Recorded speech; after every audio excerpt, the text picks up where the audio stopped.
and rebuild an offensive line, you got the Cowboys again. So they could have sent Aldon Smith somewhere and got a nice draft pick for that kid and, got ready for their future. But you're right, Joe, they didn't do anything, and that is disappointing that they didn't do nothing on that front. As far as winning for this season, they wasn't trying to win for this season. Season's over for them. But never say never in that NFC East, Earl. All you need to do is, if you can string 2 or 3 wins together, the Dallas Cowboys are still in this. Oh my God! You guys got to save a segment for that, because that's a totally different ball game right there. Save a segment for that. We will be bringing up a little towards the end, talking a little bit of football and a little bit of week 8 and week 9 before we wrap up the show. Right. So we'll have some comments being made there, but let's not get too ahead of ourselves. Okay. A move I did like, a team that made the Tennessee Titans getting Desmond King, a cornerback from the Los Angeles Chargers. Good move. Because the Titans needed help desperately. Good playoff. They can't stop anybody on third down. Yeah. On Sunday, the Cincinnati Bengals, Earl, a 1-win team, went 10 of 15 on third downs. Young Burrow. You let a rookie quarterback just slice you. Slice and diced you. That was a playoff move. That's a good move for them. That was another guy. It's a good move. I was hoping the Cardinals would go after him too. Desmond King, good corner. That's a playoff. Very move. good cornerback. Yeah, he's an All-Pro. That's we about to face the Chiefs or Ravens move. Yes, that's what that is. So yeah, I like that. That was good. And they know they got so many gaping holes in their secondary. They needed help. Absolutely. Yes, and I'll lead off with you, Earl, answering this for the Bird Gang people out there. Cardinals, there was nothing there, and they typically tend to make some type of move during this time. Mm-hmm. What does this mean for the Arizona Cardinals? Is it the right move, or is it the wrong move for them not to do anything by the trade deadline? Wow, that's a good question. I mean, I would have to get a little bit more information first, because I want to find out first, did Steve Keim call anybody? As a GM, he had to have called somebody. So that's what I want to see later down the line. Did he make a call for Stephon Gilmore? Did he make a call to find out and inquire about our guy Quentin Williams at the Jets at offensive line?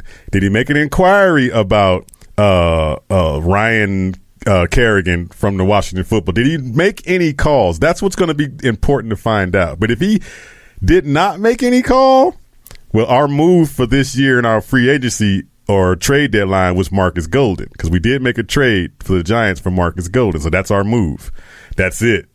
Now, is that move going to be enough to suffice what this defense really needs? I don't think so. I don't think he's going to be enough. I think we should have went out and got another pass rusher, because you're going to be without Chandler, of course, for the rest of the season. You've already lost Zach Allen again on another ankle injury, and you just lost Kennard on the COVID-19 list. So now, why not make a move for another pass rusher? Kerrigan would have been a perfect fit. He wouldn't have cost you that much money. He would have been another outside guy that you can use on the outside. And I would have loved to seen him make that Stephon Gilmore move. I mean, for the Bird Gang, sorry guys, this is what the Cardinals do on trade deadline. They don't do anything. This is our MO. We don't spend money like these other teams do.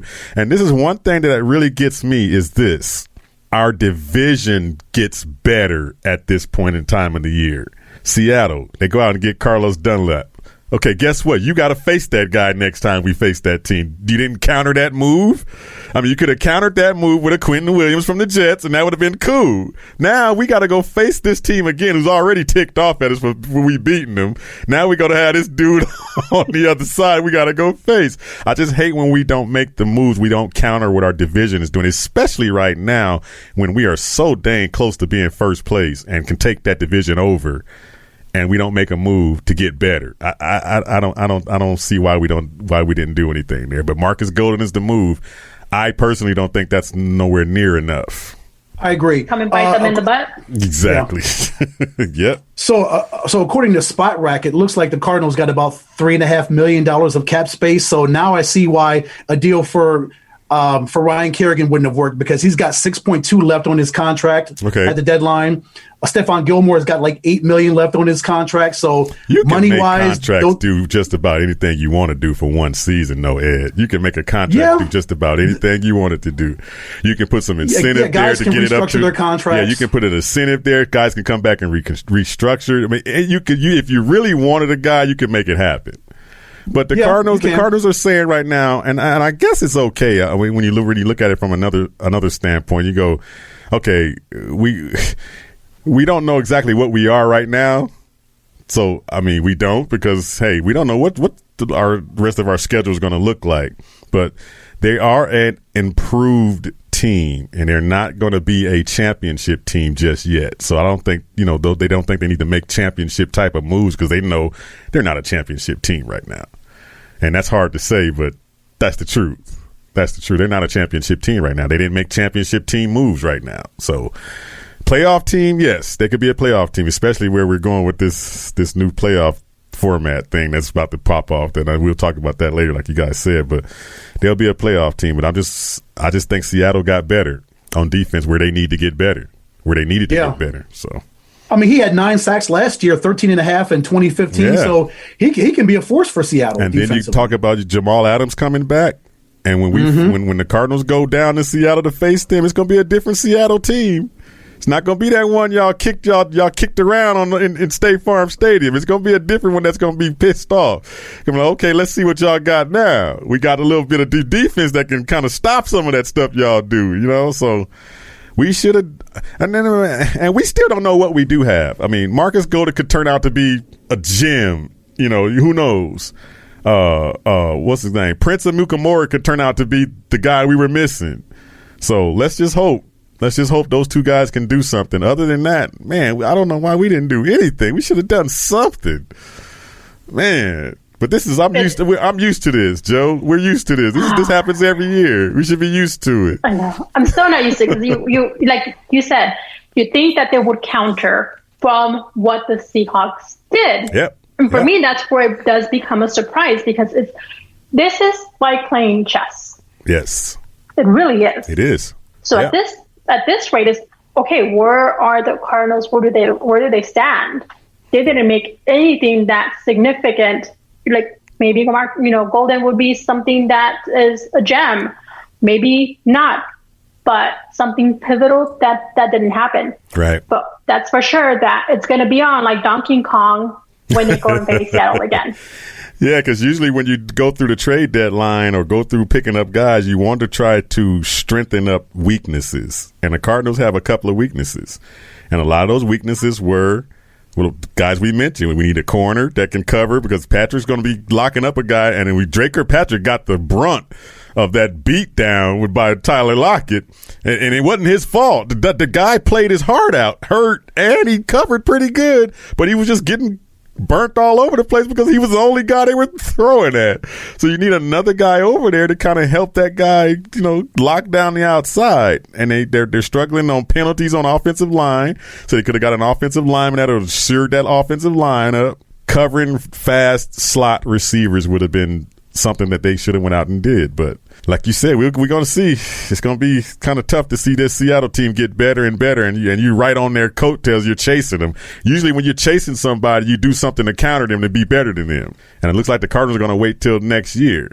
I thought, now I'm just going to say this and I'm going to be quiet about the Cardinals. I thought when it comes to our draft capital, rounds 7, 6, 5, and 4, maybe even 3, well, hell, all of them, draft picks, you could have gave that stuff away and got some assets for it because Steve Keim doesn't do good with drafts to begin with. Look at our history and our draft history. Go back and see all the bust and all the bad moves that we've made. I mean, hell, we took Andy Isabella and DK Metcalf was sitting right there on the board. Now look at that dang on pick. So it's like, I mean, go ahead and get somebody that's got some experience in this league because, hell, you don't do that good in draft time anyway. And then furthermore, you're going to be a better team, so you're not going to be in the top 10 draft choice. So you might as well go out and make the team better. And Stephon Gilmore would have been the perfect move. But We don't do that type of stuff. With you saying that and giving, this is something that I think would have been a great play with you mentioning draft picks and giving those away for the Cardinals. And we talked about this a little bit ago, was J.J. Watt to the Cardinals. Right. That's a way that they could have attained, if it was possible, giving away let's say two of those top draft picks for J.J. Watt. Absolutely. And then for salary cap, so that way they don't go over that as well, because that contract's not going to be cheap. Think about it. Next year comes, the Cardinals are going to be sitting at what? Pick probably 2018 through 26 or something like that when they finish this season. They're not going to be in the top 10. So you would have gave up your first round or second round pick for a guy who is battle tested, a guy that has got a name in this league, got some experience under his belt, a superstar that would have pushed your team over the next hump. And who would have cared about that next draft? Who cares? You don't draft it anyway. Murray, come on, that would have. And then you got Chandler coming back next year. You have Chandler and Watt on the same dang on team. Come on now, that would have been awesome. Yeah. That would have been awesome. Man, that gives you goosebumps thinking about it. But it's like, oh, come on. But then again.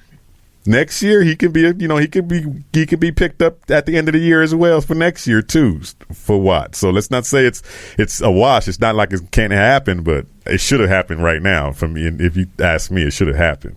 I don't know where do you guys think that J.J. Watt would have fit if he had got taken, but other than the Cardinals, he would have fit perfect here. But other than the Cardinals, where else would he fit playoff team wise? Does he stay in the AFC? Does he go over to the NFC? What team could have actually made a move for him, or did some teams call for him? Because I didn't see anything about any team calling for him. Well, of course, Seattle would have been in play. Of course, if they hadn't got Carlos Dunlap, the Seahawks would have made some calls. Yes. Pete Carroll would have been on the phone making calls. Yep, that's a move they would have made. That's just a good. If they would have made that move, they would have been all bets are off of that NFC West if they made that move. But the Cardinals could have made that move and been like, now everybody in the national media would have been putting the Cardinals ahead of that division because you beat Seattle already. Yes. Yeah. How about New Orleans? I mean, they got Quan Alexander. Why wouldn't they have made a call to get J.J. Watt for that defense? I know. To make that defense better. Yeah, New Orleans could have gotten him. That defense is already good. Right. A team like the Packers could have used him. Of course, the Packers, Packers would have been, oh my goch, they're already great. That would have pushed them even more over the edge. Exactly. The Bears could have used the Packers and Rodgers. Oh, the Bears definitely could have used them. Ooh, can you imagine him and Khalil Mack together? Oh, my goodness. Oh, man. That would be brutal on quarterbacks. Hey, how about the Steelers or the Ravens? Ooh, well, the Ravens are stacked, though. Ravens are pretty much stacked. They got everybody they need on that team. Well, they already got Ngakoue. The Ravens already got him, so they didn't need J.J. Watt. Oh, the Watt brothers on one team? They need anyone else right now? That would be cool. The Watt brothers on the Steelers together. That would be awesome. Although I do like the Avery Williamson deal. Oh, that's a good deal for them to replace. I like that. To replace Devin Bush. Yeah, that was a good move. And teams that know they're going to contend make moves like that. Because Steelers know we cannot drop off. We got to stay better. We just lost our star linebacker for the season. So we got to replace him with some good talent. And they did a good job of replacing that guy. I mean, I love that move. That's a good move. That's a playoff getting ready for the playoff move. And when you always look at the Steelers and the Ravens, just teams like that, you're always like, you're just waiting for them to make a move. And when they make that move, it's always a great move. It's never a horrible move. Like you're like, why did the Steelers do that? Why did the Ravens do that? Let me ask you guys. It's never that way. Let me ask this to you, Ed, mainly because when it comes to salary cap and making moves on a team, do you think GMs take chances? What I mean by that, like, because Steve Kahn was on a show earlier this week talking about all the variables that it takes to make a move. Like, you got to have financials right, you got to have this right, the guy's contract's got to be perfect. Everything has to be perfect for him to make a move. Why not just take a chance on a guy? What's wrong with taking a chance? Hey, you know what? Yes. Hell with it. What do I got to lose? I've already had some bad moves to begin with anyway. What the hell you got to lose? Just take a chance. I mean, here's two classic examples. The Cowboys, they took a chance to bring Randy Gregory back. Exactly. They brought in Alden Smith. Yeah. They took chances on those guys. Those two guys have checkered pasts like nobody else. But the Cowboys took chances on him. Look at Tampa Bay taking a chance on AB. I guarantee you that receiver is going to pay dividends down the road. I guarantee it in the playoffs. Ravens took a chance on Dez. Yes. He may or may not pan out, but at least they got him on their practice squad. Absolutely. And we just don't have those guys where we just say, we've tried it with the older vets that are on their way out. We've taken chances. Guys like T. Suggs and I mean, just go back and name them, of Dwight Freeney. We've taken chances on guys like that.